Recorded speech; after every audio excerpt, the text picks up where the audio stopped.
The golden wheat fields of America once fed the world and symbolized national pride. For generations, farmers in Kansas, Nebraska, and the Dakotas were part of a legacy, America's breadbasket, dependable and strong. Wheat wasn't just a crop, it was a way of life.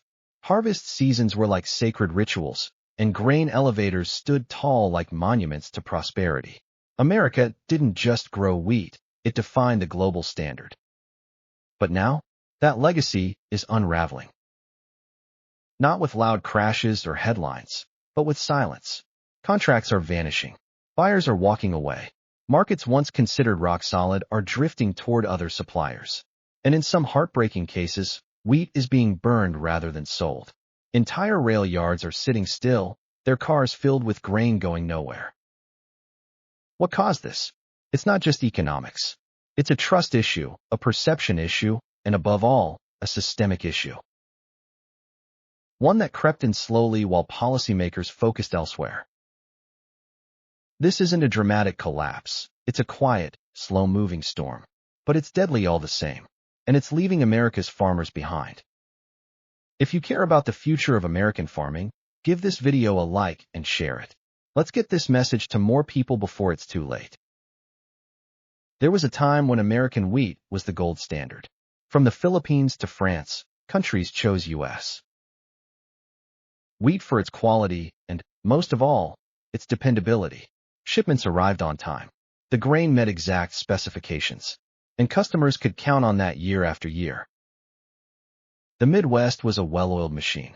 From high-tech grain elevators to reliable port logistics, everything was built to move wheat across oceans with ease.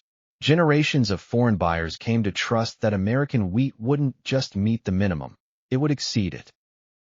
But by 2025, something changed. Countries didn't protest. They didn't hold press conferences. They simply stopped ordering. In some parts of the Midwest, harvests are sitting unsold. Silos are overflowing. Some farmers are burning their crops. Others are switching to different crops altogether. Why? Because the orders are gone, and so is the trust. The wheels that once powered the export machine have started to rust. And the competition? They're not just stepping in, they're running away with the market. Canada and Australia, once distant runners-up, are now at the forefront of global wheat trade. Their systems are leaner, faster, and more predictable. Let's start with the Philippines, a country that was once among the most loyal customers of U.S. wheat. For decades, up to 90% of its annual imports came from American farmers. It was considered a stable and permanent market. But then came the shock. In May 2025, one of the top milling firms in Manila canceled a 12,000-ton contract for U.S. wheat. They didn't delay it. They didn't renegotiate. They canceled it. No explanation, no drama, just a hard stop. And within days, they signed a new deal for over 110,000 tons of wheat from Canada and Australia combined. The shift wasn't about price. U.S. wheat was still cheaper by $8 to $10 per ton, but reliability had become more valuable than cost. Rising freight insurance costs, uncertainty in Washington, and fears of sudden export restrictions were now seen as deal breakers. Customers no longer saw America as a safe bet. They saw it as a gamble. France, known for its baguettes and artisan bread, once relied heavily on premium hard wheat from the American Midwest. But by late 2025, imports had dropped to the lowest point in 2 decades. Why? Delayed shipments, poor documentation, and growing concerns about glyphosate residue levels made American wheat look unreliable, despite its excellent protein profile. French buyers began signing long-term agreements with Canadian providers, many of whom offered real-time logistics tracking, automated certificate validation, and pre-cleared chemical compliance. In short, they made things easy. American wheat, by comparison, came with bureaucratic red tape and increasing risk. Meanwhile, in South Korea, wheat imports from the U.S. plummeted from over 35% market share to just 17%. Canada, again, picked up the slack. Korean food companies wanted wheat that was clean, predictable, and free from compliance headaches. Tests showed that U.S. wheat often exceeded residue thresholds for glyphosate, ranging from 200 to 400 parts per billion. Canada's shipments stayed well under 70. Korean companies quietly removed the U.S. from their procurement pipelines. No controversy, no outrage, just silence and new suppliers. We want to hear your thoughts. Should the U.S. be doing more to protect its agricultural exports? What would you change? Leave a comment below. We read every one.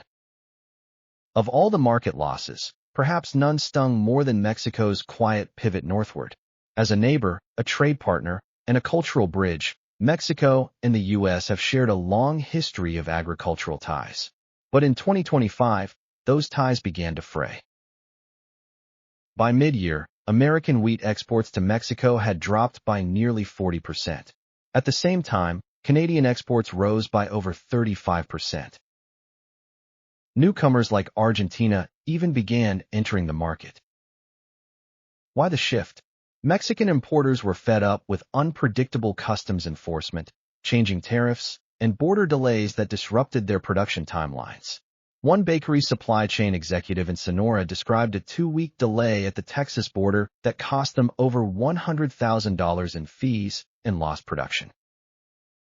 By contrast, Canadian suppliers offered seamless logistics, bilingual documentation, and custom-tailored quality specs, all delivered on time. Manitoba mills even installed new testing equipment specifically for Mexican buyers. While the numbers tell a story of lost market share, the human cost reveals something deeper. Across the Great Plains, thousands of farmers are watching their way of life slip through their fingers. Grain sits unsold. Prices have collapsed. Some silos are filled to capacity, and freight companies are slashing routes due to lack of demand. In states like North Dakota, Oklahoma, and Montana, the emotional toll is growing. Farmers who once felt pride in feeding the world now feel abandoned by it.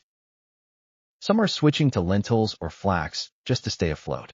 Others are selling equipment, laying off workers, or walking away from the trade altogether. It's a slow, grinding kind of economic decay, one that you don't see on the news, but that's tearing at the soul of rural America. Labor shortages, driven by immigration restrictions and political instability, have only made things worse. In the past, harvest season brought in thousands of workers. Now, fields go unharvested because there's simply no one to pick the grain. It's easy to blame competitors or foreign buyers, but the truth is more complicated. America's agricultural system wasn't undercut, it was outpaced. Where others invested in digital tracking, AI-powered crop testing, and global compliance automation, the U.S. system lagged behind. Where others built reliability, the U.S. built bureaucracy.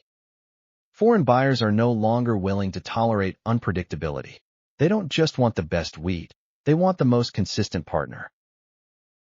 There is still a path forward, but it requires humility, investment, and leadership. American farmers grow some of the best wheat on earth, but growing it isn't enough anymore. The entire system, from logistics to compliance, must evolve.